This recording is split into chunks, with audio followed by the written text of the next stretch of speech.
haddii uu maqalkayga ku soo gaaray dhegayso waa qiso cibro qaadasho kuugu filan.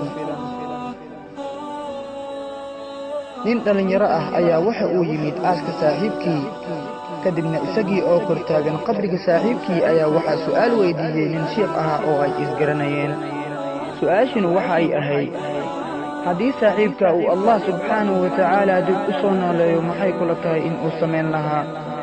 kadibna ninkii dhallinyarada ahaa waxa uu ugu jawaabay, waxa ay ila tahay waxa uu isku dayi lahaa in uu soo qaleeyo salaadihii uu ka tegi jiray, waxa uu isku dayi lahaa inuu dib u barto qur-aankii la baray ee uu dayacay, waxa uu isku dayi lahaa in uu soo qaleeyo wixii soon ahaa ee lagu lahaa cudurdaar la'aantan ugu tagay, waxa uu isku dayi lahaa inuu hagaajiyo xidhiidhka ka dhexeeya isaga iyo rabbigii.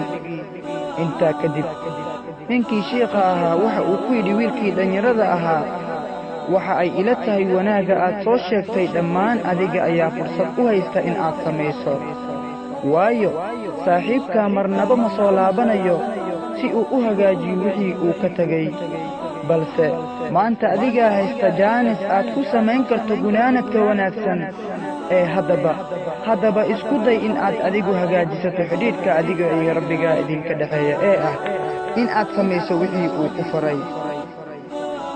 haddii ay maanta noqoto maalinta ugu dambaysa ee aad ka tegi lahayd gurigaaga kumeelgaarka ah ee adduunyo oo aad u guuri lahayd gurigaaga dhabtaa ee qabriga, maxaad u sii diyaarsatay? bal isweydii maxaad u sii diyaarsatay? waxaan isleeyahay waa su'aal wax badan ka beddeli karta qofka iyo sida uu nolosha u arko. ugu dambayntii waxaan allah subxaanahu wa tacaala ka magangalaynaa in aysan geeridu noogu imaan si lama filaan ah iyadoo aysan hagaagsanayn xidhiidhka anaga iyo allah subxaanahu wa tacaala inaga dhexeeya. aamiin aamiin aamiin yaa allah. walaal sii sheergareey qisadan si ay walaalaha muslimiinta ugu noqoto qiso cibro qaadasho ugu filan. wabilaahi tawfiiq. wassalaamu calaykum waraxmatullaahi wabarakaatuh.